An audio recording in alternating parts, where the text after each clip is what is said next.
Welcome to Sri Sai Satcharita, chapter 36.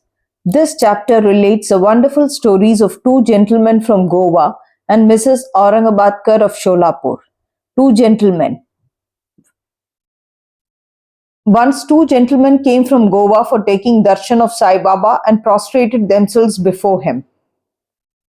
Though both came together, Baba asked only one of them to give rupees 15 as dakshina, which was paid willingly. The other man voluntarily offered rupees 35, which was rejected by Baba to the astonishment of all.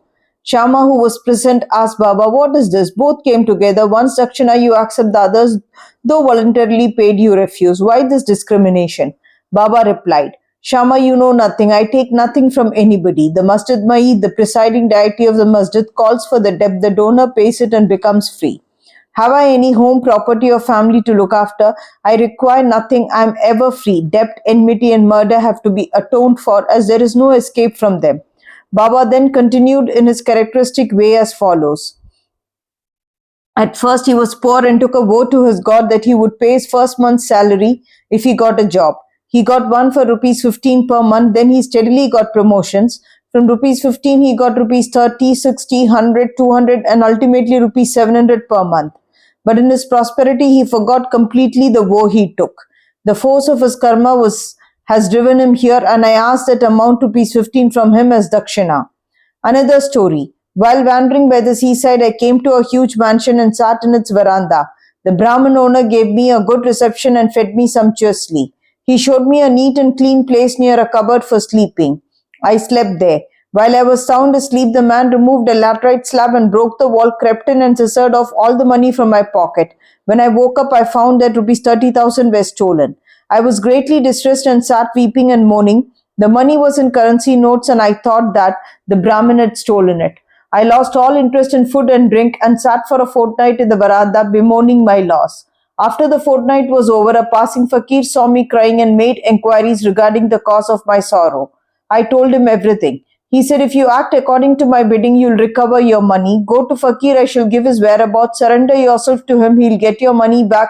In the meanwhile, give up your favorite food till you recover your money." I followed the fakir's advice and got my money. Then I went to the seashore where a steamer was standing, but I could not get into it as it was overcrowded. There, a good natured peon interceded for me and I got in luckily. That brought me to another shore from where I caught a train and came to the Masjid Mai. The story finished, and Baba asked Shama to take the guests and arrange for their feeding. Then Shama took them home and fed them. At dinner, Shama said to the guests that Baba's story was rather mysterious, as he had never gone to the seaside, never had any money, rupees 30,000, never travelled, never lost any money, and never recovered it, and inquired from them whether they understood it and caught its significance. The guests were deeply moved and were shedding tears. In a choked voice, they said that Baba was omniscient, infinite, the supreme one, Parabrahma, without a second. The story he gave out is exactly our story. What he spoke has already taken place in our case. How he knew this is a wonder of wonders. We shall give all the details after the meals. Then, after the meals, while they were chewing betel leaves, the guests began to tell their stories. One of them said, "A hill station on the Ghat is my native place. I went to Goa to earn my living by securing a job. I took a vow to God Datta that if I got a job, I would offer him my first month's salary. By his grace, I got a job of rupees 15 and then I got promotions as described by Baba. I did forget all about my woe. Baba has just reminded me of it in this way and recovered rupees 15 from me. It is not dakshina as one may think it to be, but a repayment of an old debt and fulfillment of long forgotten woe." Moral. In fact, Baba never begged for any money nor allowed his bhaktas to beg.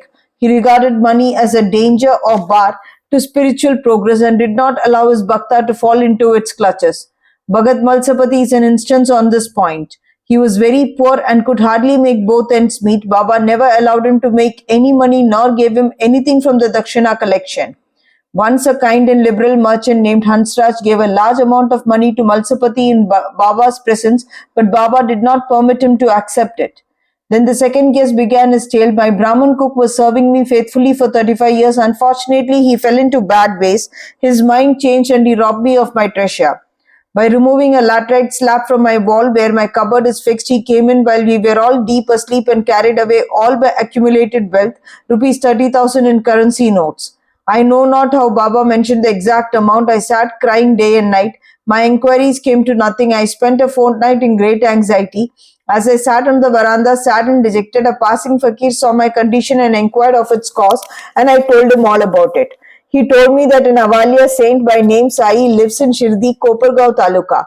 Make vote to him and give up any food that you like best and say to him mentally that I have given up eating that food till I take your darshan. Then I took the bow and gave up eating rice and said, Baba, I'll eat it after recovering my property and after taking your darshan. 15 days passed after this. The Brahmin of his own accord came to me, returned my money, and apologized, saying, I went mad and acted this. I now place my head on your feet. Please forgive me. Thus everything ended well. The fakir that met me and helped me was not seen again. An intense desire to see Sai Baba, whom the fakir pointed out to me, arose in my mind. I thought that the fakir who came all the way to my house was no other than Sai Baba. Would he, who saw me and helped me to get my lost money, ever covered rupees 35? On the contrary, without expecting anything from us, he always leads on to the path of spiritual progress. I was overjoyed when I recovered my stolen property, and being ignorant, I forgot all about my woe.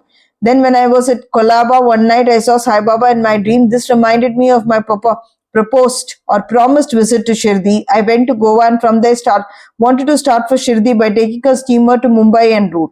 But when I came to the harbour, I found that the steamer was crowded and there was no place. The captain did not allow me, but on the intercession of a peon who was a stranger to me, I was allowed to get into the steamer which brought me to Mumbai.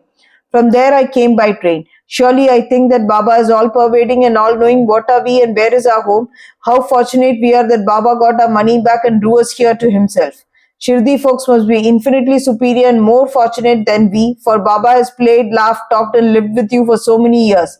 I think that your store of good merits must be infinite. Sai is our Datta, Lord Dattatreya.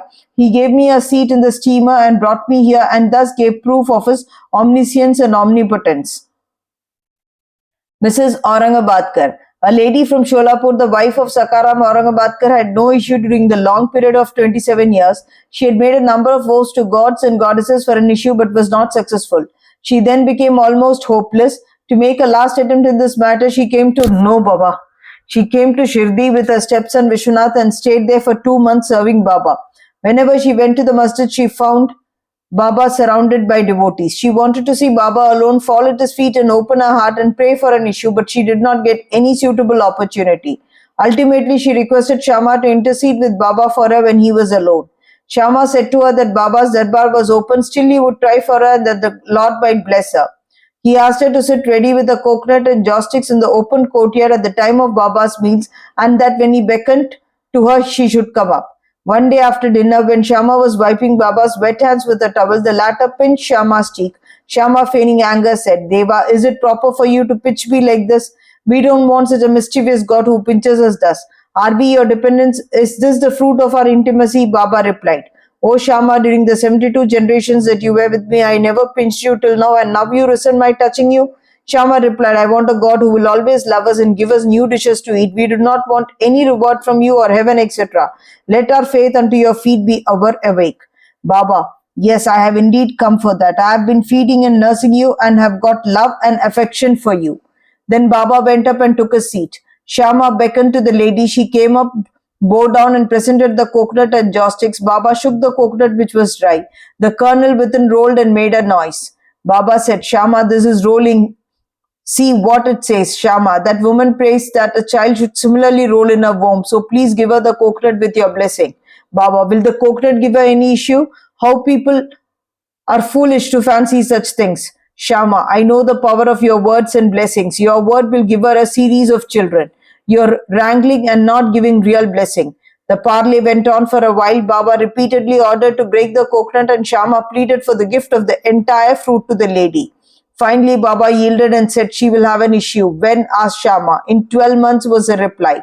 At this, the coconut was broken into two parts. One was eaten by the two and the other was given to the lady. Then Shama turned up to the lady and said, Dear lady, you are a witness to my words. If within 12 months you do not get any issue, I'll break a coconut against his Deva's head and drive him out of this masjid. If I fail in this, I will not call myself Madhav. You will soon realize what I say. She delivered a son in a year's time, and the son was brought to Baba in his 5th month. The couple, both husband and wife, prostrated themselves before Baba, and the grateful father, Mr. Aurangabadkar, paid a sum of rupees 500, which was spent in constructing a shed for Baba's horse Sham Karna. Bo to Sri Sai, peace be to all.